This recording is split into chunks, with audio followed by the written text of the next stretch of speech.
Jeffrey William Jackson. How are decisions made, by which I mean, are they made only by consensus or by majority, or is there some other system you adopt? Ahead of time, each governing body member, with prayer, by means of prayer and reading the Bible, then tries to see how the Bible would affect any particular decision.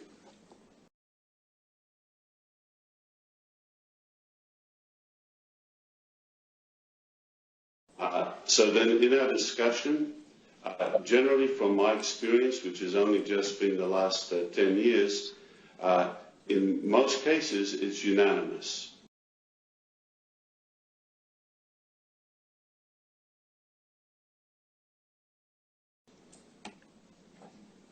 And if it's not, then it would be carried by majority, is that right? That is the case.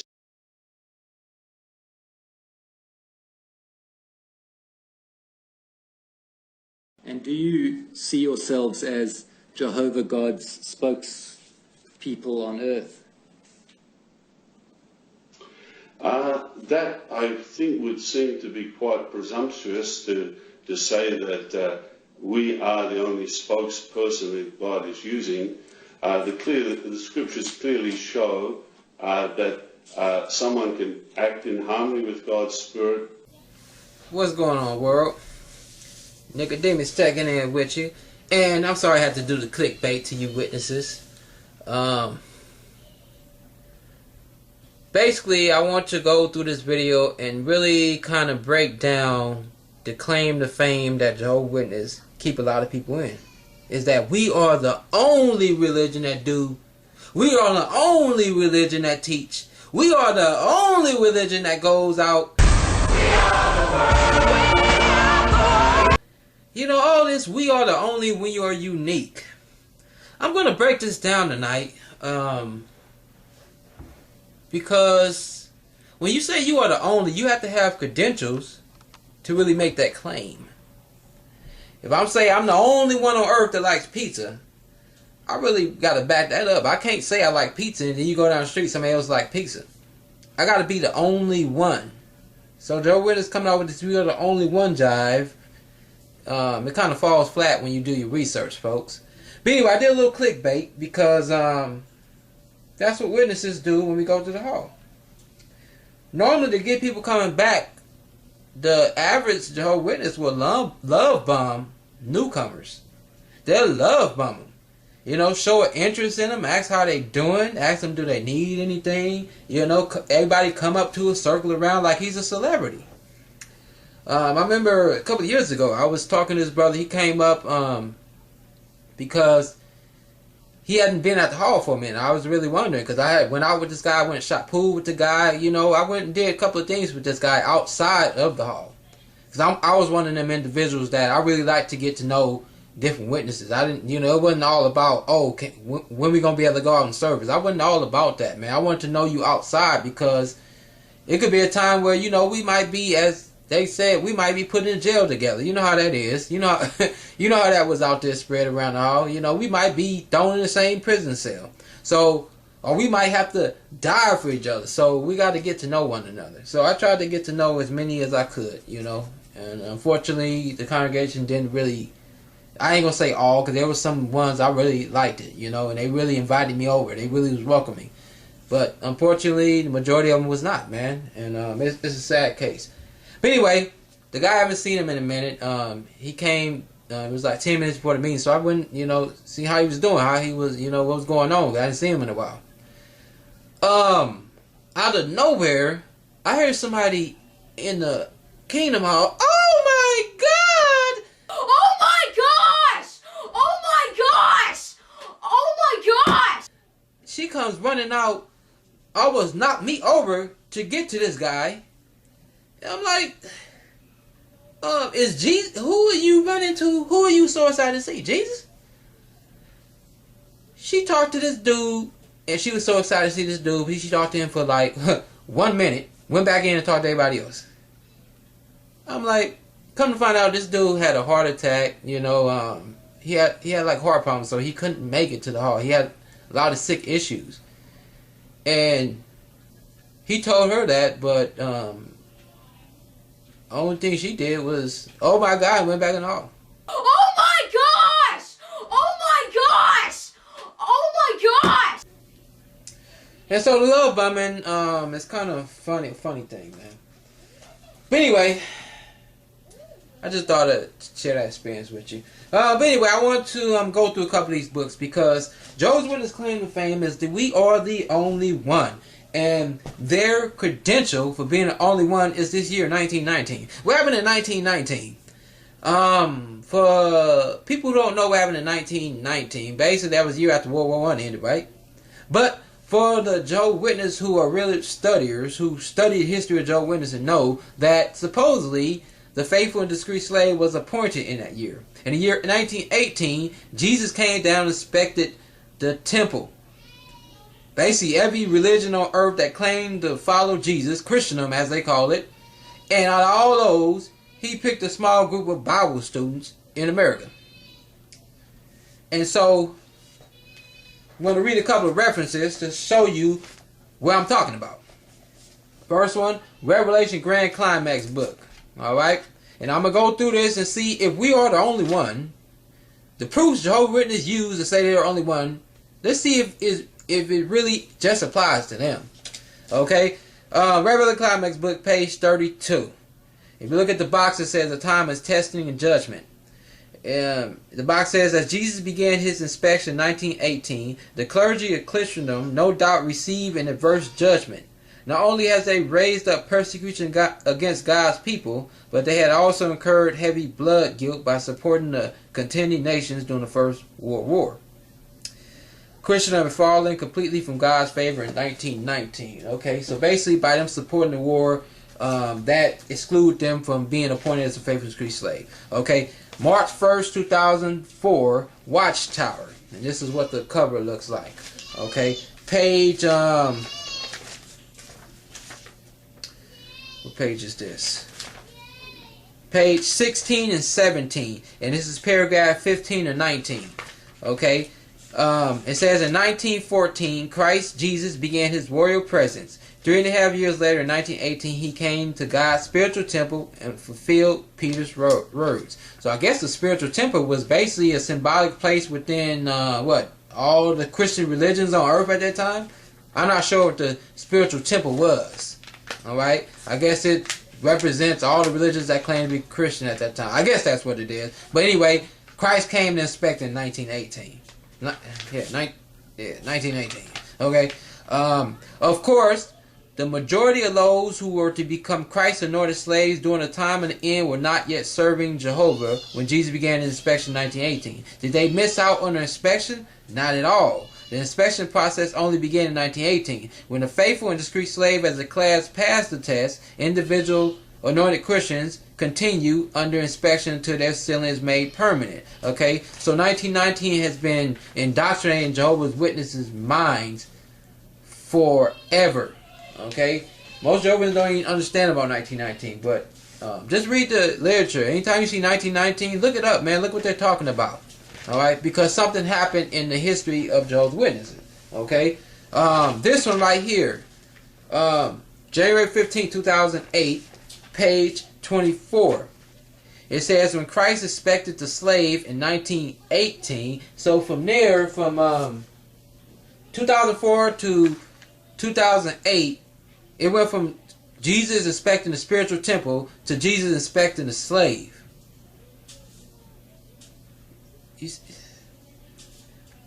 What?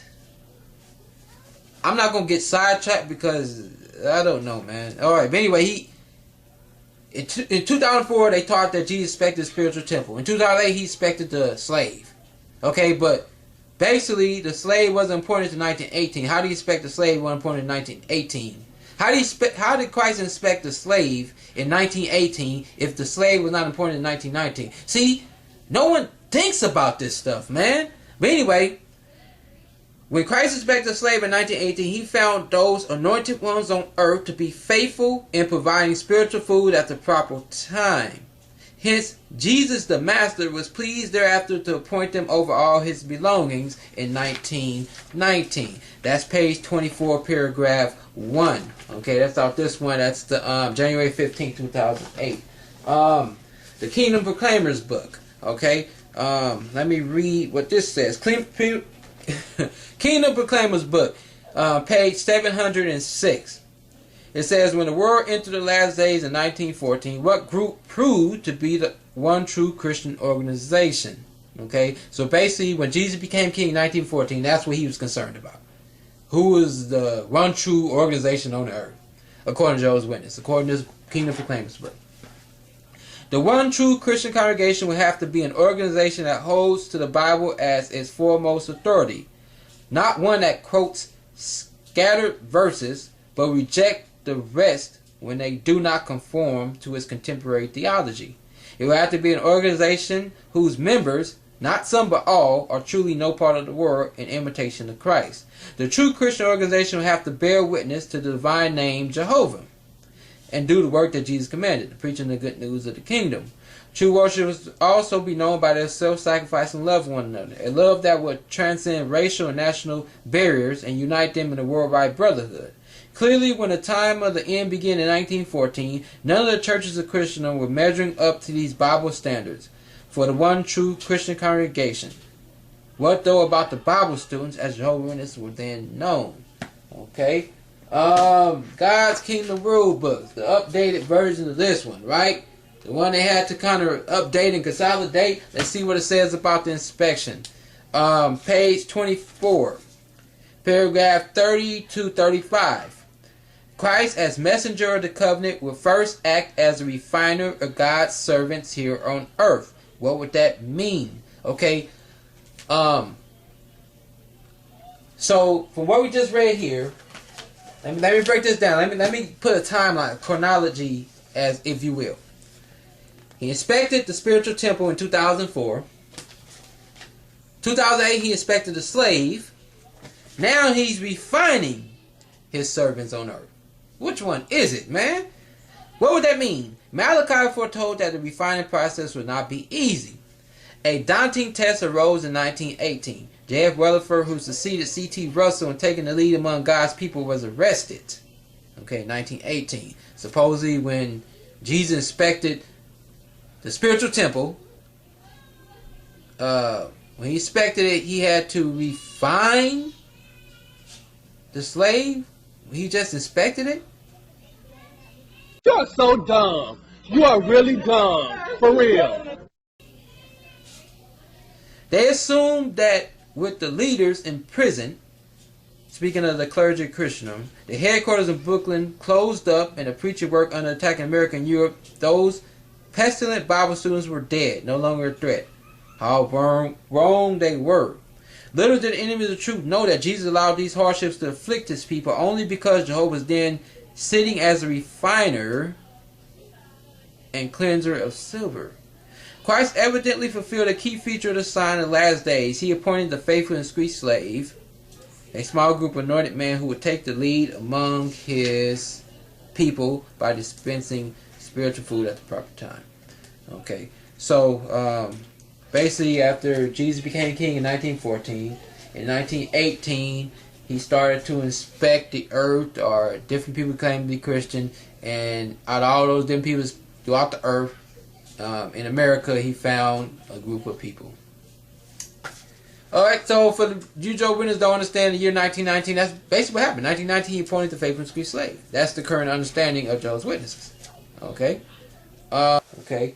So, just before I got into it, I just wanted to break that down. I'm sorry I had to be a little kind of slow. I don't like starting off slow. But what I do want to go through, where's this paper at?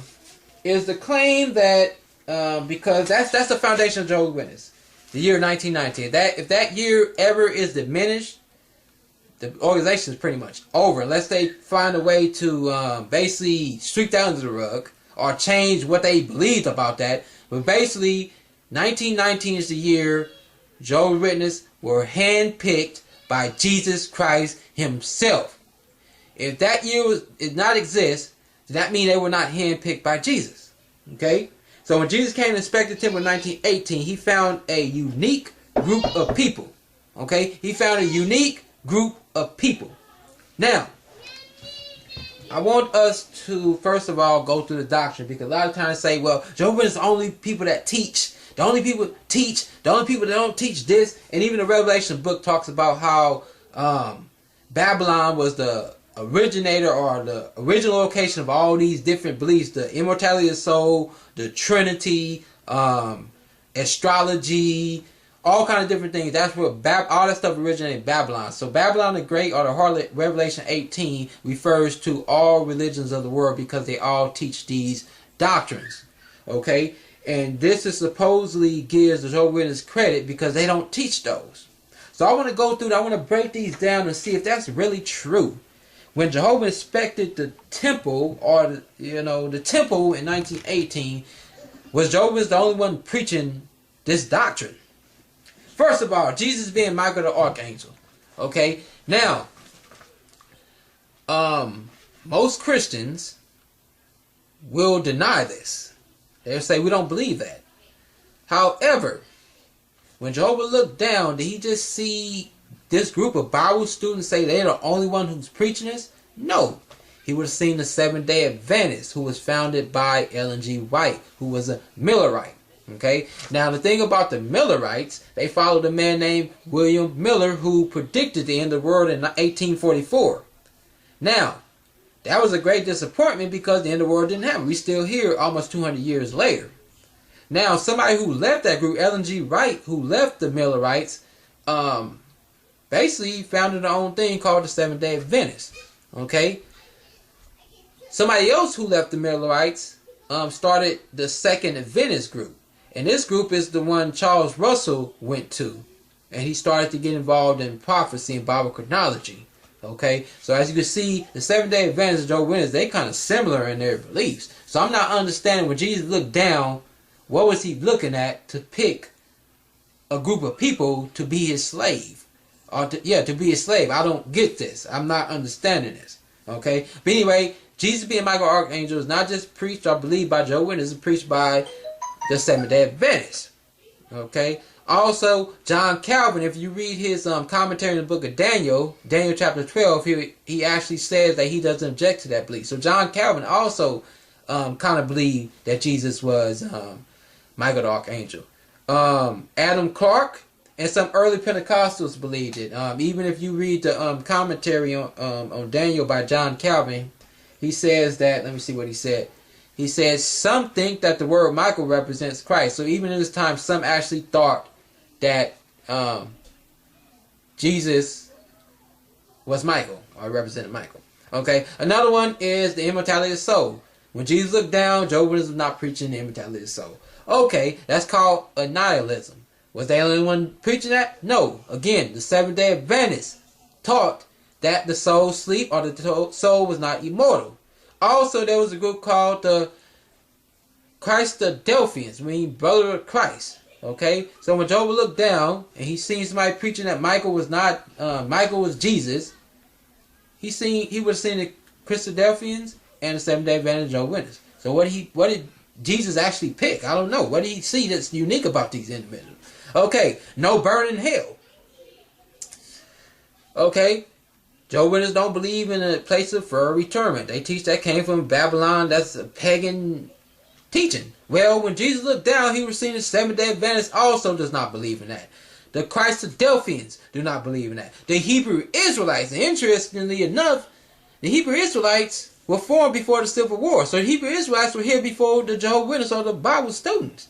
The Mormons don't believe in a burning hell. Christian Science don't believe in a burning hell. And the United Church of God don't teach or believe in a burning hell. So, what did Jesus see when he looked down at the Bible students?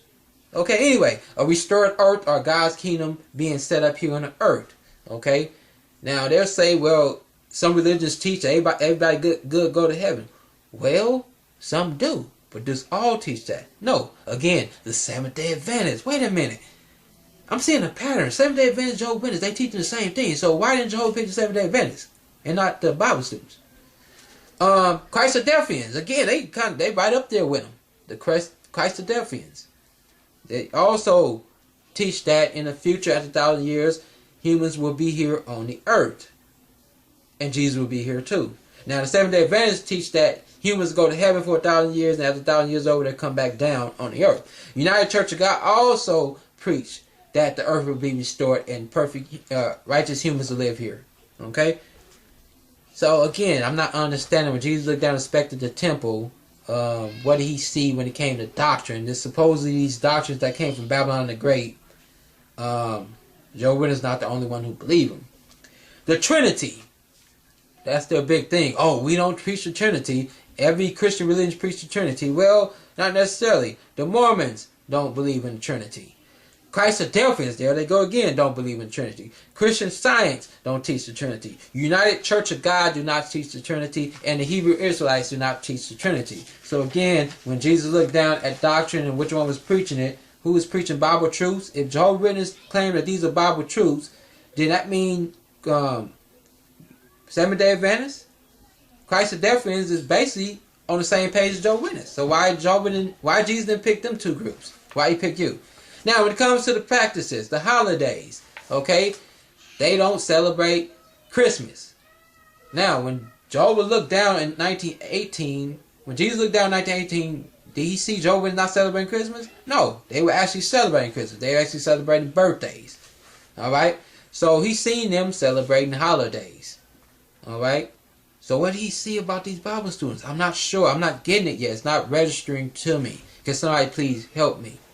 All right. The Church of Christ does not celebrate Christmas. The United Church of God does not celebrate Christmas. And the Hebrew Israelites do not celebrate Christmas. All right? Door-to-door evangelists. They are the only ones preaching. Okay? Meanwhile, you got the Mormons going door to door. But let me ask you this, Jehovah's Witness. How did the message of Jesus that originated in Jerusalem or in the Roman Empire end up in America if Jehovah's Witnesses is the only one preaching? You understand that there were missionaries that were here thousands of years before Jehovah's Witnesses even became a religion? There were missionaries sent down to Africa. Missionaries sent to Asia Minor. Jehovah's Witnesses is not the only one preaching the Bible. Now, they might be known more for going to door, but they were not the only one preaching, or else Jehovah's Witnesses would have had to start a whole foundation. Basically, they couldn't go in front of the church and say religion is snare and racket. Who are these people preaching about in the church? That the Jehovah's Witnesses standing outside preaching against. They were preaching about Jesus, man. So they had missionaries preaching. As far as them being the only ones, no, they're not the only ones preaching the gospel.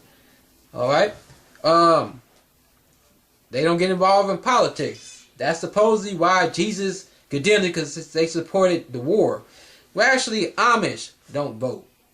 Christadelphians don't vote. The Rastafarians don't vote. Also, if you know, Muhammad Ali went to jail because he didn't want to go fight in Vietnam. Malcolm X was excommunicated or kicked out of the Nation Islam because he spoke on politics, or John F. Kennedy, which Elijah Muhammad said we got to remain neutral. So, again, what's different between Jehovah's Witnesses and these other religions? The use of God's name. They say they're the only one using God's name. Well, let me school you guys real quick. The name Jehovah is a man-made invention. There you go. Bam! Hope that don't scare Jehovah's Witnesses off. Jehovah is a man-made invention. And they'll say, yes, I know that. Okay? You know that. But your thing is we're the only one using God's name. Well, if you know that, you're not the only one using God's name, because that's not God's name. Right?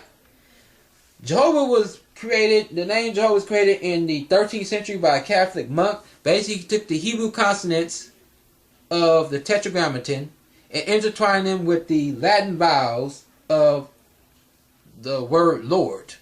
Alright? And so from there you got Jehovah. Now, I still use the name Jehovah. I still use it. Just like you have some Bibles that will write the name Jehovah Jireh, or, you know, Jehoshaphat. They basically, some Bibles still include part of Jehovah in the name. So I still use it, but as far as Jehovah Witness saying we don't only use that name, no, you're not. You're not the only one using that. Some Pentecostals actually say Jehovah. I talked to a Baptist preacher. He said, I know Jehovah's name. So you guys are not the only one use that name. You're the only one took that name upon yourself. But again, you're not the only one using God's name because it's not God's name. You're using up a made-up name for God. You're the only one using up a made-up name for God. Okay? Some people prefer to call him Yahweh. The Hebrew Israelites call him Yah. You know, so it's many different people take up God's name. They call it different things. But you guys are not the only one saying or using God's name. You're the only one taking up a made-up name for yourself. That's the only thing about you guys that you're doing. Alright? Persecution. This is the big thing. Oh man, when I go online, I never see any other religion talked about or ridiculed. Okay, well when it comes to Australian Word Commission, you gotta understand that the Australian Word Commission, even though most Jehovah's Witnesses are in the dark or ignorant of what's going on in Australia and how Jehovah's Witnesses are not reporting child pedophilia, child sexual abuse to the authority, you gotta understand that the Australian Word Commission is not just picking on you guys. The Australian Word Commission is investigating the Catholic Church. It's investigating the Pentecostal Church, the Anglican Church, the Salvation Army, and the YMCA. So Jehovah's Witnesses is not the only one being persecuted, man. If that's what you believe persecution is, being called into court. Many Christians across the earth is being beheaded by Muslims. Are Muslims just cutting off Jehovah's Witness head, or are they cutting off anybody who claims to be a Christian? No, Christians throughout the earth are being persecuted. They're getting their head chopped smooth off. Alright, in these other countries. Also, supposedly they show in the JW broadcast the Russians are trying to ban them and liquidate all their properties. And they did this video where the Russian authorities came and chopped their whole door. They took a electric saw and chopped the door down, and how the Russians are picking on. Boo-hoo-hoo. Do you realize, if you look that up, you realize that the Russians are trying to ban the Mormon church also? Jehovah's Witnesses, they're not just picking on you guys. And yes, Jehovah's Witnesses are being persecuted. In America, Muslims are being persecuted. No matter where you go, you're going to be persecuted for being different. Alright? But Jesus didn't say you're going to be persecuted because you're persecuted on account of my name. So, the people who use Jesus' name or associate themselves with Christ are the reason they'll be persecuted. Not because you're going door to door, not because you got a JW org. No. You're being persecuted on account of Jesus' name. Okay? The organization, when they talk about, well, God is speeding it up and this is proof that God's Spirit will, how do you explain the Mormons as of 2015 having 15 million members? How do you explain that? How do you explain the Seventh-day Adventists, which as of 2015 have 19 million members? How do you explain Islam being the fastest growing religion with 1 billion members? Over 1 billion. There's no way to explain that and say, well, we are growing and growing and we have an increase. That proves that Jehovah's Spirit. Well, if it did, then that means Islam has Jehovah's Spirit. That's all that means. Again, I'm not understanding what's so unique that Jesus seen this group of people and said, I want this to be my slave. Because somebody explained that to me. As I'm showing the practices and doctrine is not really set apart from any other religion. I'm going to explain how it is set different. But if you look at it, Jesus had to look and see that Jehovah is not the only one to do these things. It's different parts. You know, there's overlapping beliefs and practices between everybody because they all use the same book. Now, what about the headquarters? You know, right? We got a headquarters in Waukee. Jehovah is getting to work. We're blessed with the broadcast. Well, let's look at the Mormon Church. They have a headquarters in Salt Lake City, right? The American Baptist Church, their headquarters in Pennsylvania. United Church of God has a headquarters in Idaho. Scientology world headquarters in Florida. Catholic headquarters in Italy, as we know, that's the Vatican. Christian Science has a headquarters in Boston, and Seventh-day Adventist has their headquarters in Maryland. So a lot of religions have a headquarters. Just having a headquarters not prove, and just Jesus looking down and saying, "You guys have a headquarters," that proves you're true. Again, I'm not getting it. The organization, because they say, "Oh, we're so organized. This supposedly is proof that we are the truth because we're organized." Well, let me break something down for you. Okay, let me break something down for you guys. When you look at the Catholic hierarchy, because that's what Jehovah's Witnesses is ruling under, they're formed. The organization is based off a hierarchy. Okay, the Catholic hierarchy. Let me explain the Catholic hierarchy and see if this doesn't ring a bell to Jehovah's Witnesses. At the top of the Catholic hierarchy, you have the Pope, right? That's the head of the Catholic Church. The Pope is the Bishop of Rome in the Roman Catholic Church. Underneath the Pope, you have cardinals, which is a group of bishops, or whatever they are. I'm pretty sure they're bishops. But they advise the Pope, and when the Pope dies or steps down, they have to elect a new one. Okay? You have bishops, which oversee a diocese. Now, the diocese, let me break it down to you. A diocese is nothing but a district of parishes. A parish is basically a congregation or a territory of Catholic members. Jehovah's Witnesses would call that a territory of publishers. You go to the South congregation. I go to the East congregation. I go to the North congregation. These would be parishes in the Catholic religion. All right? Now, parishes are grouped into clusters of dioceses. Okay? So, the diocese, which have a bunch of parishes within them, is overseen by a bishop. And every 5 years, all the bishops report to the Pope and tell them what's going on within the diocese. Now, they have a archdiocese, which is basically a big metropolitan area, like San Francisco, New York. That's the archdiocese that's overseen by an archbishop. So in Jehovah's Witness mind, let me break that down to you what a bishop is. A bishop is nothing but a district overseer. I mean a circuit overseer. I'm sorry, I don't even have a district overseer no more. A bishop in the Catholic Church is nothing but a circuit overseer. That's all. The parish is the local congregation within the territory. Okay? The diocese to Jehovah's Witness is the circuit. Okay? You're in the circuit, that's the diocese. Okay? The priests oversee the parishes. So that would be the elders. The elders are like the priests to the Catholic Church. Okay?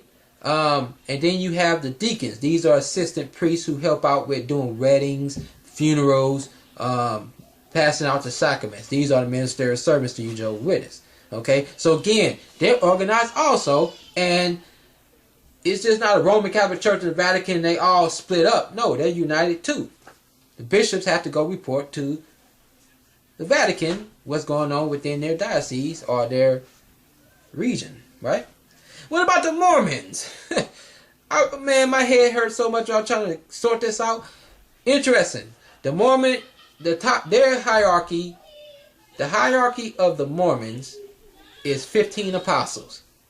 They have basically one, which is the president, and 2 counselors. This is called the first presidency. Underneath the 15 apostles, which is the governing body, the 15 apostles discuss doctrine. Underneath the 15 apostles, you have an assembly of 70. Okay? This assembly is ran by 7 presidents and 2 quorums, or 2 assemblies. Okay? But the 7 presidents and 2 quorums or assembly equals 70. And supposedly this goes along with Jesus sending out the 70. But what these are traveling ministers. Okay? They travel throughout the territory preaching. Okay? So that would be more like Jehovah's Witnesses going where the need is greater. These are the assembly of the 70. Okay? Underneath them you have stake president. Now stake presidents, let me tell you what a stake is. Now in the Mormon religion, what is it called?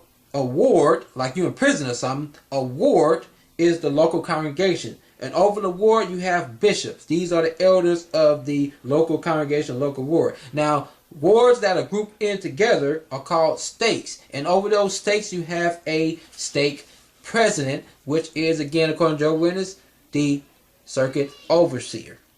So again, it's the same thing, man. It's all the same thing.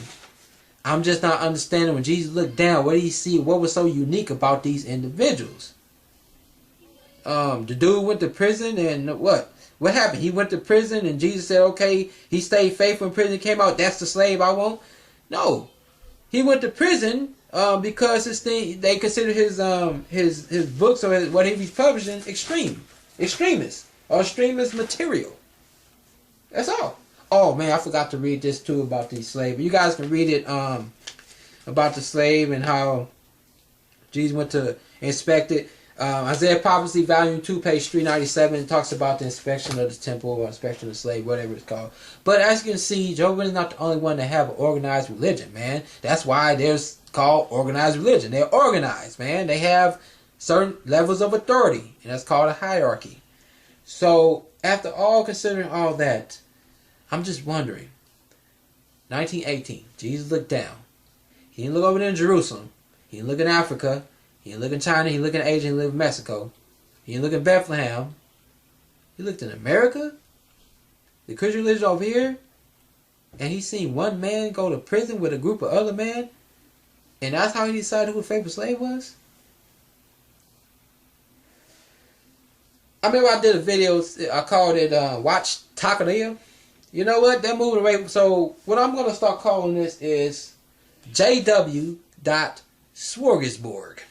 Since they want to be the one who pass out the meat to the world, they're the one dishing out the meat to the world. These members are part of JW.Smorgasbord. I want to read something interesting to you. This is the story of gumbo. Okay? Where's that page at? Okay. Now, there's a lot of theories of how gumbo originated. Basically, it was the French colonists that came over here and they would cook stew back in the day. But when they came to Louisiana, they didn't have the ingredients needed, so they would incorporate other cultures' ingredients into that stew until it evolved to what we do today. Okay? Instead of fish, they would put something that was substituted. You see what I'm saying? So, gumbo is basically a melting pot of different cultures putting different ingredients in a stew. You understand what I'm saying? It mixes it up and become with that dish. This is how I describe JW.Smorgasbord. It's a religion that has beliefs that are shared by different religions and different cultures. Not saying they did it purposely. I'm just saying that inadvertently, Jehovah's Witnesses are nothing unique about them. It's just a religion of gumbo.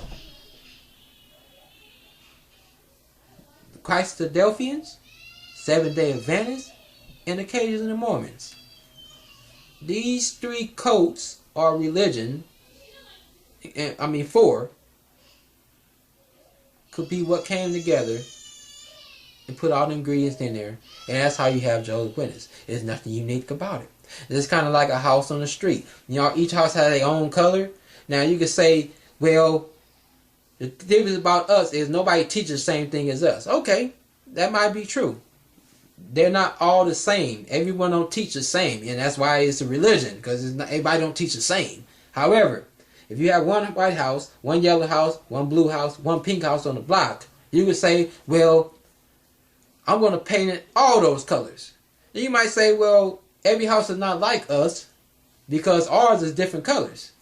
But the thing is, your house includes the colors everywhere. Why you just didn't paint your own color? So when Jesus looked down, he didn't see nothing unique about these individuals. What did he see about these individuals in 1918 that said, this is the slave, this is what's doing my work? He didn't see absolutely nothing, because 1919 is not no important year in Christian history, man. Jesus inspected the temple long time ago.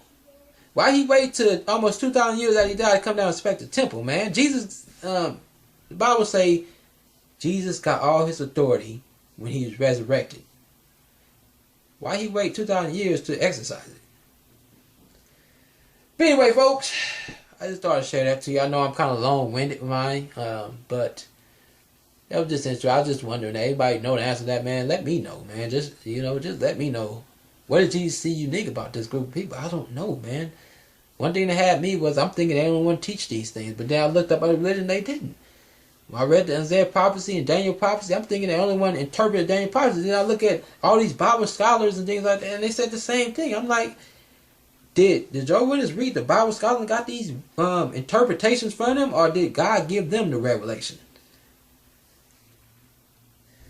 I don't know, man. Sometimes I can't articulate things, but I just hope I get the gist out there. And I know many people. I know I'm a new cat to this, right? So what I'm saying, a lot of people have heard it all before. Okay, a lot of people have heard this all before. So nothing I'm saying is new, but a lot of stuff is not really thought about with those who are still in the organization, those who are still being spoon-fed. Those who still think God or Jesus is directly dealing with this group of people in New York. There's 7 groups of men in New York. Out of all the groups in the world, out of billions of people in the world, there's 8 billion people in the world, and over 1 billion of them claim to believe that Jesus is the Messiah. Over 1 billion of them. Out of those billion, only 8 million claim to have the truth. And out of those 8 million, only 7 in New York City, one city of the earth, claims to have Jehovah's or Jesus backing. Doesn't sound right to me. It did when I first learned it, because again, maybe I don't know what it was, man. Maybe I was under a spell, man. Maybe it had me under a spell. I don't know what it was. But the more I sit back and think, out of all the 8+ billion people on the earth, Jehovah looked at New York City and said, I want these 7 people to be the only ones that can interpret my Bible. Doesn't make sense. Does not make sense. If you want to believe this, go on ahead, man. That's good for you. The thing about me, as I said before, I'm not going to go out my way to wake nobody up. Some people cannot be separated from this thing, man. Some people have to stay with things, man. You have Siamese twins. If you separate, one of them will die. You understand me?